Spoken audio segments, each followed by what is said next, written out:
Stories help the mind to travel miles, see places, and gain new experiences. At Joave Media, we tell your stories in the most brilliant way using state-of-the-art equipment. Our range of services include documentaries, TV commercials, TV series, movie productions, television production, photography, music videos, drone services, graphics design, and many more. Contact us on 024 760 3028 or email joavemedia@gmail.com. You can follow us on Facebook, Instagram, and YouTube. Joave Media will deliver your desire.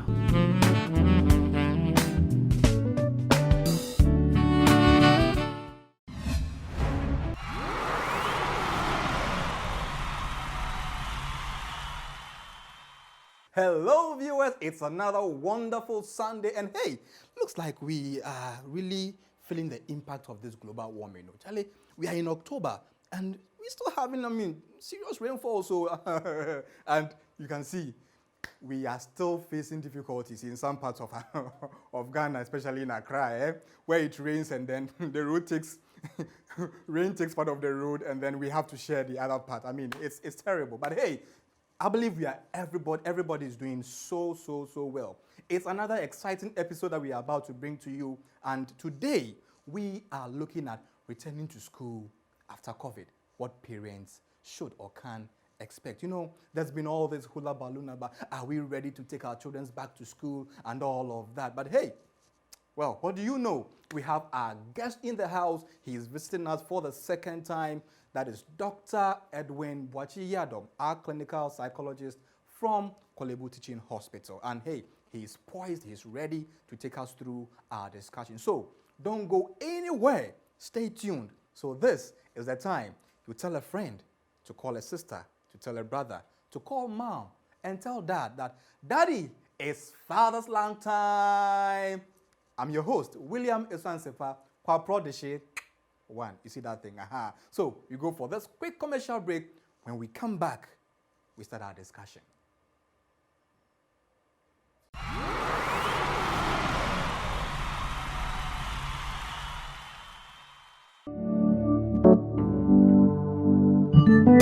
Stories help the mind to travel miles, see places, and gain new experiences. At Joave Media, we tell your stories in the most brilliant way using state-of-the-art equipment. Our range of services include documentaries, TV commercials, TV series, movie productions, television production, photography, music videos, drone services, graphics design, and many more. Contact us on 024 760 3028 or email joavemedia@gmail.com.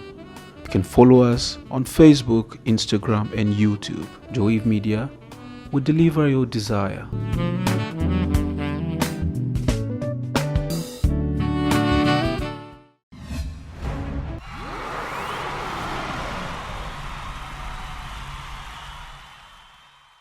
Welcome viewers from that commercial break, and you are watching Joave TV, and the show is The Father's Lounge, where we inspire men onto responsible fatherhood.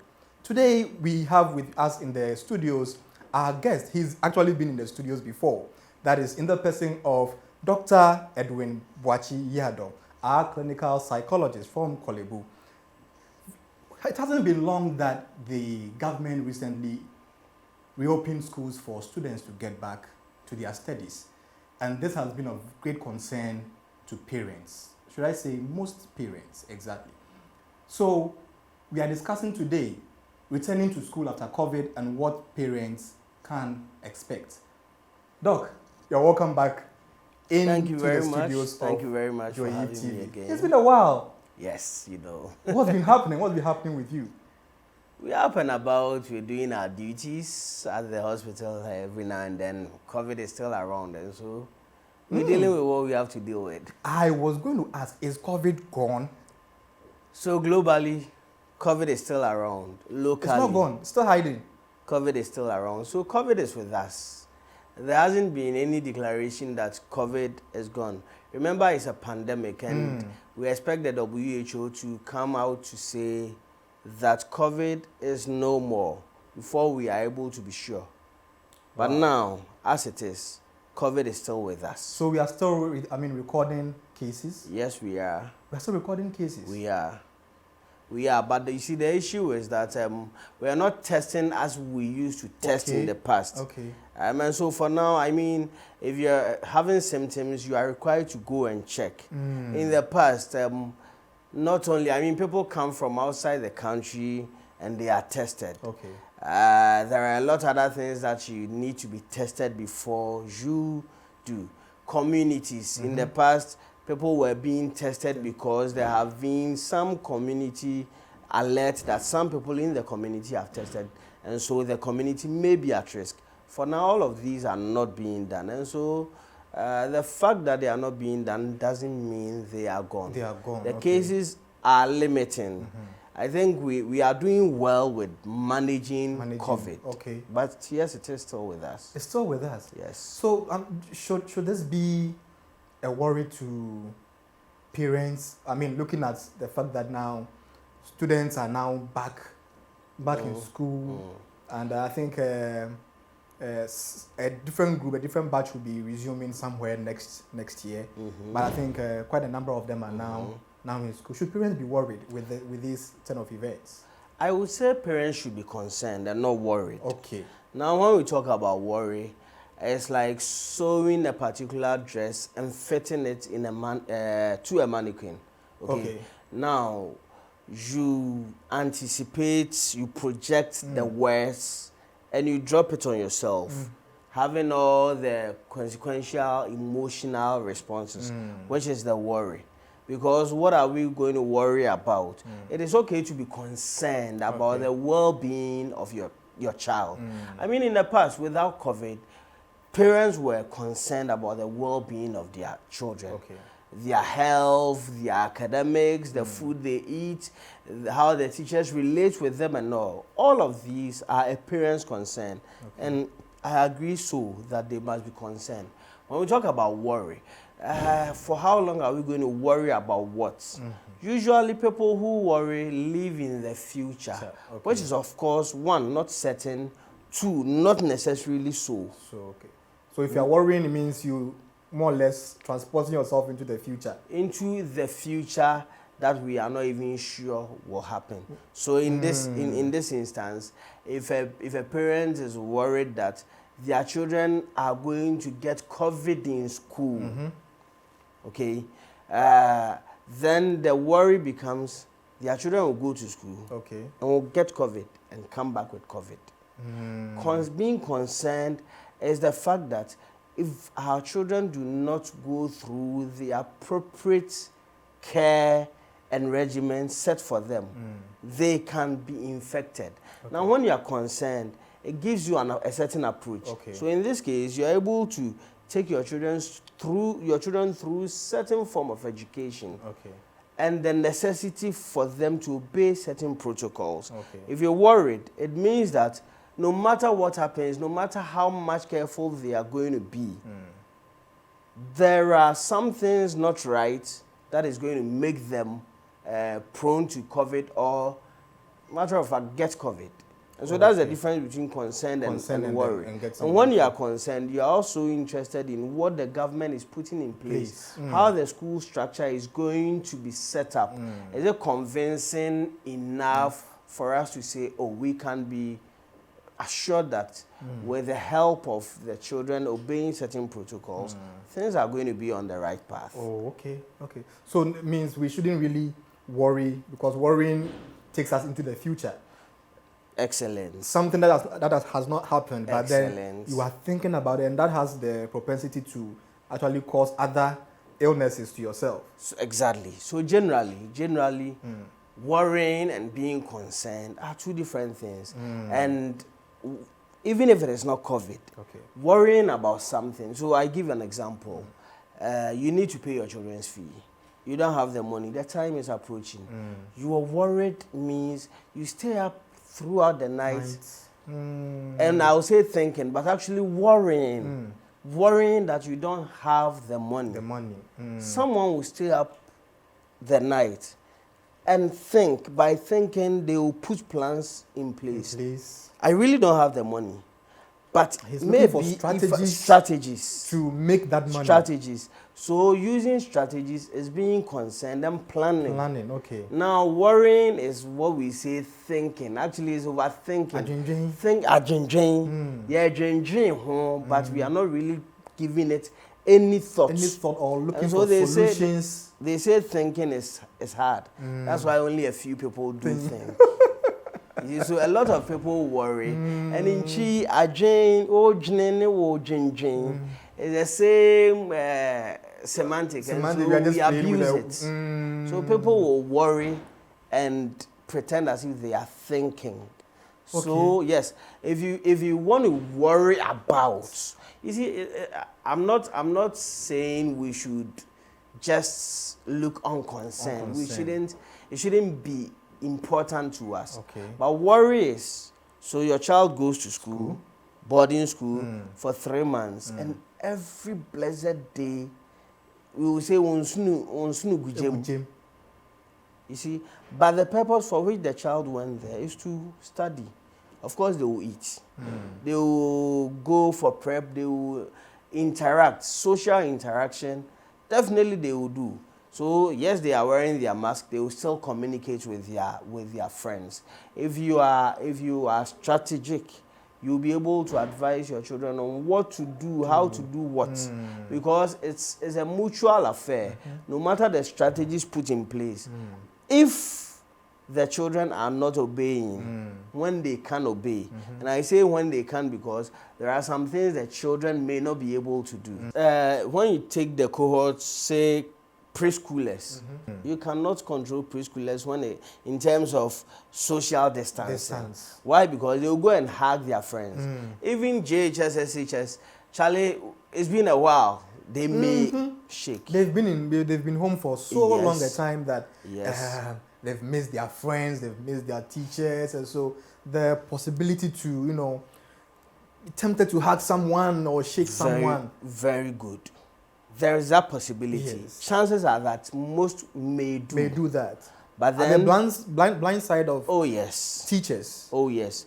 So if I shake you, I remember, I shouldn't have been doing this because the modus operandi have changed. The way we used to interact before 2020 and the way we do within COVID 2020 era is not necessarily the same. Now we have a new form of beating. Yes. Face, use your face, use your elbow. You don't even use your face to face because you're touching. But you see, if we put things in perspective, now the way we can introduce these viruses into our system is through the upper respiratory. I mean, basically your mouth, your nose, your eyes. And hardly can you put your leg there.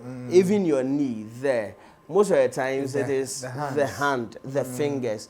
And so if we are educated enough, if you put this in perspective and we know that if indeed you keep your hand clean, chances are that you are not going to introduce these into your orifices. Okay. So if we are concerned, we educate about these.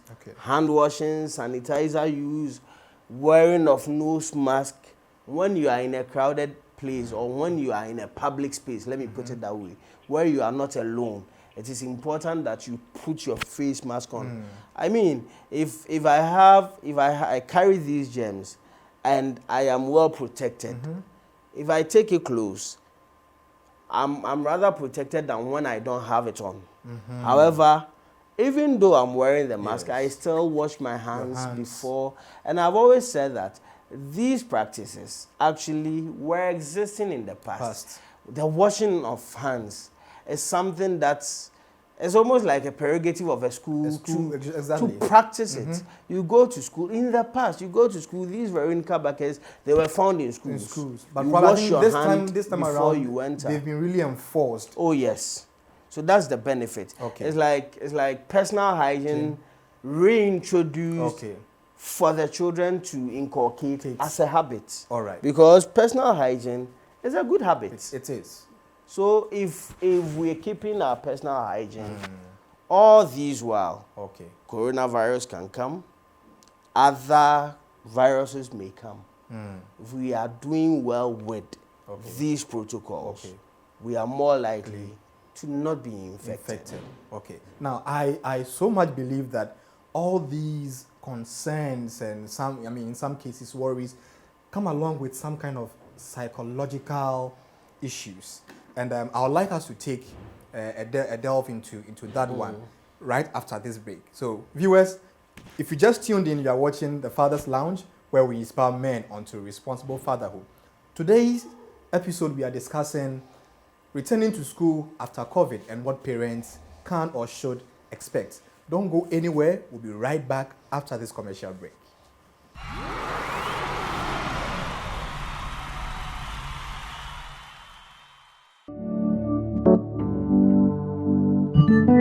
Stories help the mind to travel miles, see places, and gain new experiences. At Joave Media, we tell you stories in the most brilliant way using state-of-the-art equipment. Our range of services include documentaries, TV commercials, TV series, movie productions, television production, photography, music videos, drone services, graphics design, and many more. Contact us on 024 760 3028 or email joavemedia@gmail.com. You can follow us on Facebook, Instagram, and YouTube. Joave Media will deliver your desire.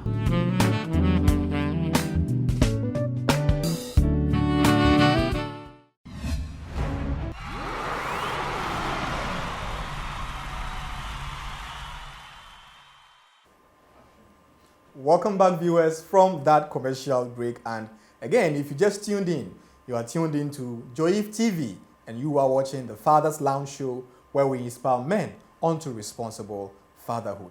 You know what? We are gradually returning to normalcy. So, you can see these days, functions are going on, events are taking place, and so this is a good time for you to do business with Joave TV. Why am I saying this? If you are thinking of organizing any party, any event, any conference, and you have the need for cameras, for drones, and what have it, come to Joave Media. We have the right equipment to serve you to your pleasure, because at Joave Media, we deliver your desire. Now, back to our topic for today, returning to school after COVID. And so I want my guest to take us through the psychological impact of this whole returning to school on the part of students and on the part of parents. Doc, I believe that all this back and forth, the showing concern, or in some cases people getting worried, I believe it has some psychological impact on individuals. As a professional, take us through some of these things. What should parents be really looking out for on the part of their wards, and how should they psych themselves as parents and also psych their wards, returning to school now? All right, so what happens when we are anxious, when we are worried, when we fear, is basically as a result of uncertainties. Okay. Whenever your brain processes an information as dangerous, processes an information as a danger coming towards you, okay, your system immediately prepares you, okay, to fight or to run away from the danger. So the process comes in. Can I fight it? Okay. If I can, then I go on to fight it. Can I fight it? If I cannot, then what do? I run away from it. And we call it the fight or flight phenomenon. Okay. Now, with this, usually, sometimes, for some people, almost everything is a danger. When we allow ourselves to process information as though everything is a danger, even those that are not dangerous appear to us as dangerous. And so we are almost always hypersensitive. And when you're hypersensitive all the time, it can actually develop into even physical manifestations like hypertension, Wow. which is common in our part of the world. The mere fact of having that. You are overly anxious all the time, you are agitated.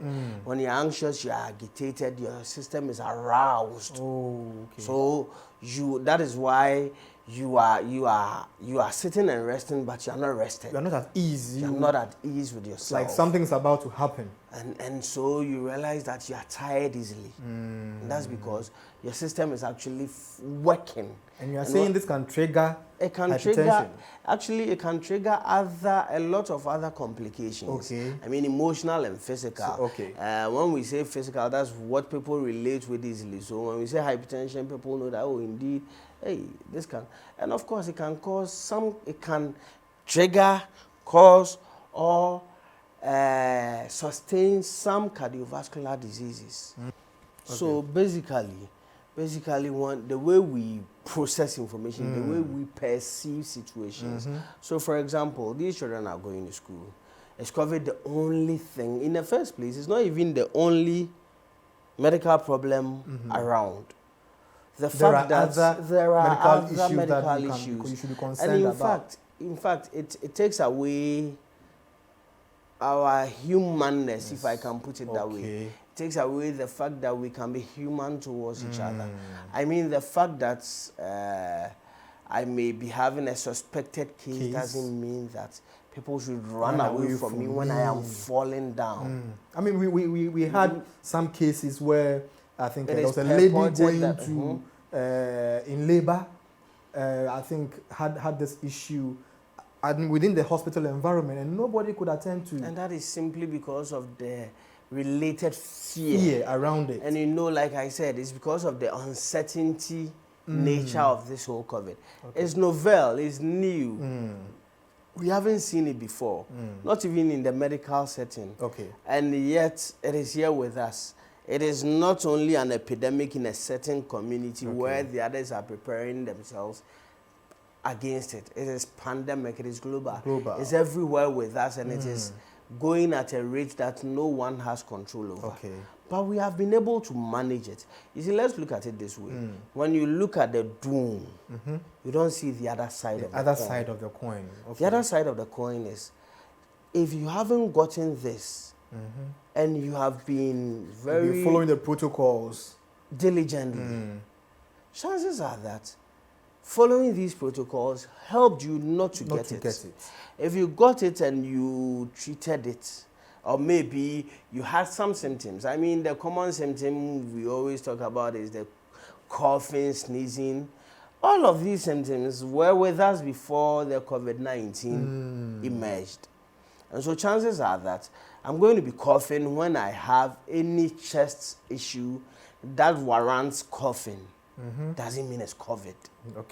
And that is why you cough into a tissue and discard it. Doesn't mean you cannot cough. You see, so we look at I believe that is even most of the one of the reasons why parents are even getting more concerned or worried, because you can never tell. People are coughing, and they're probably sleeping in the same facility. You find yourself in the public transport and you hear someone. Everybody turns around to look at you. Hey, should we be running away? The point is, see, on a normal day, would it even be fair and nice to be in a church and you are coughing and you go like, you are coughing on everybody? No. Without covering. You're supposed to cover. Sure. Be gentlemanly, be ladylike, lady enough to cover. If you don't have your tissue, do this. If you have your tissue, so by now we should be carrying these things around, your handkerchief. Cough gently, discard it gently, discard it appropriately. Now with all these measures, going forward becomes relatively less burdensome. Less burdensome because these children were with us in the house, coughing if they have to, sneezing if they have to, the right way. Remember that there are teachers representing parents in these facilities. And don't forget that these teachers are also concerned for their lives. I've actually had a teacher that I had to do therapy for because She just didn't know how to go to the school, be the senior house mistress or the house mistress or whatever position, have to cater for these kids. If anyone has a pain, headache or something, they will come for medication from, or at least exert and all. Definitely, you're going to have And contact then with these people. she's also concerned about her family. So they are also there. They are also going to make sure that, Exactly. excuse me to say, you don't just come and play the fool around. And go scot-free. So that should limit our anxiety. Okay. So if we are looking at how to handle this, Okay. we should know that we're doing parent-teacher association meetings, parents inform the teachers what they expect. They're expecting. There is communication. There's that communication between parents teachers and teachers concerning how we are handling these children, the information we are getting from these children. Okay. We communicate. These things haven't changed. These things shouldn't change. And I think when we look at that, that is the other side of the coin. We have come to realize that these are possibilities. Conditions like these can happen. But it doesn't mean that when my child is sick, you should ignore him because of COVID. Exactly. And if you do that to my son or my daughter and I'm not happy about it, I should be empathic enough to know that no parent will be happy about this and situation. so we need to, the teachers have an extra burden of being like medics and all to us and to these children. Sure. And so that's an added responsibility. And I believe that if the teachers are not taking through some form of education, they be taking through some form of these paramedical training, information and training.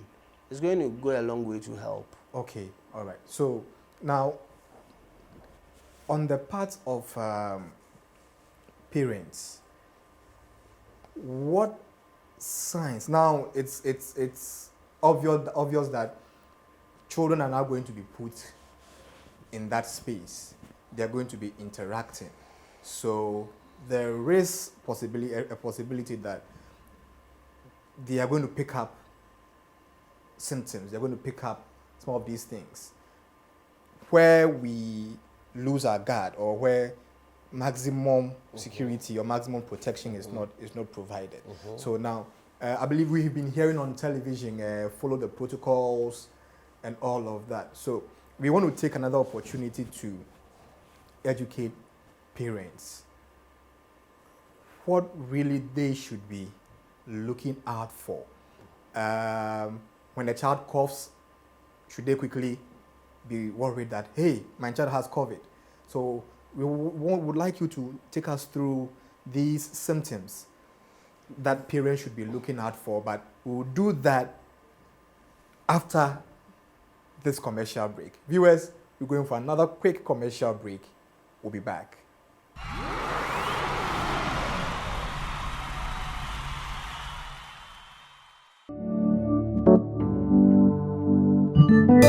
Stories help the mind to travel miles, see places, and gain new experiences. At Joave Media, we tell your stories in the most brilliant way using state-of-the-art equipment. Our range of services include documentaries, TV commercials, TV series, movie productions, television production, photography, music videos, drone services, graphics design, and many more. Contact us on 024-760-3028 or email joavemedia@gmail.com. You can follow us on Facebook, Instagram, and YouTube. Joave Media will deliver your desire.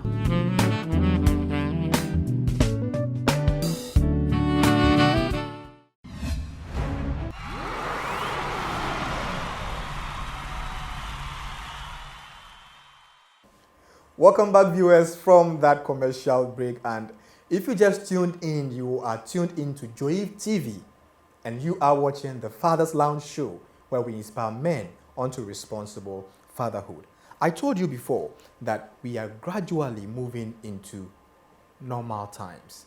But hey, as we move into normal times, we are still observing the COVID-19 protocols. And this is a good time to still, meet old folks, meet loved ones, make merry, And thank God that we have been able to survive this pandemic. And so, this is another good opportunity for you to get in touch with us from Joive Media. If you're planning any event, you are looking at getting together with old folks, friends and loved ones, you want to have a memorable, event, come to Joive Media. We will deliver your desire because we have the equipment to deliver your desire. All right, so we will be rounding up very soon, but just before we do that, we want to finish our discussion. So, Doc, now COVID-19 symptoms, coughing, a whole lot of things. So, what are some of the things, the extra things that parents should be looking out for, and how can they help, what? So basically, these symptoms of cold, coughing, sneezing uncontrollably, having temperature and all have now become common to our hearing. And there is this other thing, loss of the sense of smell and taste. Tell me more about that. These we call them asymptomatic. And so basically, you may not be showing all these other symptoms, but the moment you are not able to taste or smell, there is a higher chance that it could be COVID. And let me also say that, just like in the law court, you are never guilty until you are proven guilty.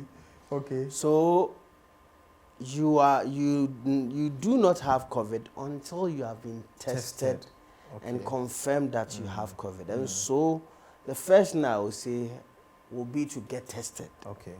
To confirm what you think or whatever symptoms you are going through. And so the getting tested is very important. I think the fear and the stigma related or associated with it has been dealt with in a better way now. And so going to get tested is not... You shouldn't be shy, you shouldn't be afraid. Why should you be shy when you're going to test for malaria, when you are having malaria symptoms? So I think it's high time we saw COVID as some of these illnesses that we don't feel shy. We don't feel shy talking about, or we don't feel shy going to even test for them. So having said this, there shouldn't be any medical condition, there shouldn't be any mental health condition or physical health condition that we should be shy of talking about. The problem is people are not well informed about it. So they stigmatize a lot. But I think that by and large, as we educate ourselves the more, some of these things should be a thing of the past. And so in the first place, COVID shouldn't be anything you should be shy about. And then also, we shouldn't isolate, we shouldn't stigmatize against people who we know have recovered from it. It's outstanding. If that which killed others, I have gone through, and by God's grace, I am okay. Yes. The fact that I get malaria does not mean I cannot be treated of malaria. So I had malaria. Stop this stigmatization. Doesn't mean I live with malaria. If I ever get tested positive for COVID and I am treated, I shouldn't be treated as though I live with COVID. No. That is a problem. That is, in the past, that was the problem, the nature of the fear and all the stigma. But I believe it's better now. And so, like I said, the only confirmation for COVID is to test. So it is important we go get tested before we can say that we are positive or negative. Then also, I think that we should accept the fact that our health is our responsibility. And so if you're asking what parents should do to their wards probably before they get to school, it should help them understand that sense of responsibility. That your well-being is your responsibility. Your responsibility, not someone else's. If someone is not wearing the nose mask, it doesn't mean even if he is a school prefect, it doesn't mean we should go according to what he is doing. It looks like we are gradually, like I said, moving into normalcy, and that is, we are taking things for granted. That is the most dangerous thing. The fact that we're taking things for granted doesn't mean things are normalizing. and that, unfortunately, that's why sometimes people use fear. When in the past, when there was so much fear, everyone was abiding, careful. Unfortunately, this was also causing stigma amongst us, destroying our core social system. Okay. Now, however, we have been able, and I commend the Ghana Psychological Association for this. They've done an extensive job in terms of dealing with these fear and destigmatizing this whole thing. Education generally, I mean, I say GPA because probably I'm a part, but for all the stakeholders, all of us, we have been very instrumental. We've gotten to a stage where we have been able to take away a certain fear from the condition. The condition is there. We are able to get the information without attaching unnecessary fear. Doesn't mean that it is not there. We shouldn't necessarily use fear as a weapon, in these. I think better education, and we should take responsibility of our health, including working against COVID. And over time, we shall overcome. Now, I mean, offset, we're talking about some practices that we used to, do. Some of the habits we picked up from school, cleanliness, neatness. I believe in all schools, children or students being taught how to carry 2 or 3 handkerchiefs for, just to be decent and also to help you cater for yourself. I mean, in the worst of events. Some of these things, I think we should be going back to them. Excellent. Ironing your clothes very well, because we know these viruses can't, stand very hot or stand heat. So even when you're putting on your nose mask, especially the locally produced ones, make sure it's well washed, ironed before. You don't just pick it from your laundry and then just put them on. What would you say to that? So I mean, basically, you said all that need to be said. You have boys they will fold their mask and put it at the back of their back pocket, as if it's part of their handkerchief. These things we should desist from it, and that is also a part of the responsibility. And of course, I mean, I see, well, maybe, but that's me. But I'm always trying to see the positive side of everything. We should desist from playing with a nose mask as if it's I mean, people now, you wear it as a fashion statement. Yeah, it's good to, I mean, be fashionistic about it, but doesn't mean you shouldn't keep it pressed neat. You wear it once, you wash it, you dry it, you press it before you use it. We shouldn't go on to use it as if it's what the things we use often. You wear it, you change it, you wear it. So I think it's okay to have like 5 of these with you. One that you use daily. But you press it, you wash it, dry it, press it before so basically, what the washing of hands, and I was saying that these things are beneficial in the sense that we are now inculcating these good habits that you spoke about. Washing of hands should be regular. People just go on eat without washing their hands. I mean, because you think you are eating with a spoon, you don't need so there is no. You wash your hand before you touch the spoon and eat. Sometimes you eat and you touch the meat. We don't think about all, but all of these are beneficial. And so you wash your hand all the time with soap and running water. All right. I mean, we are so hard pressed with time, but I mean, in just 1 minute, we want to look at life beyond COVID. After coming back to school, how can parents help to bring out the best in their children now that they are going back to school? I mean, beyond COVID, within just 1 minute. So one, to do away with putting fear in them as a form of serving as a deterrent so that they will be disciplined. I mean, fear doesn't necessarily win. And so educate them. Let them know that you are there for them.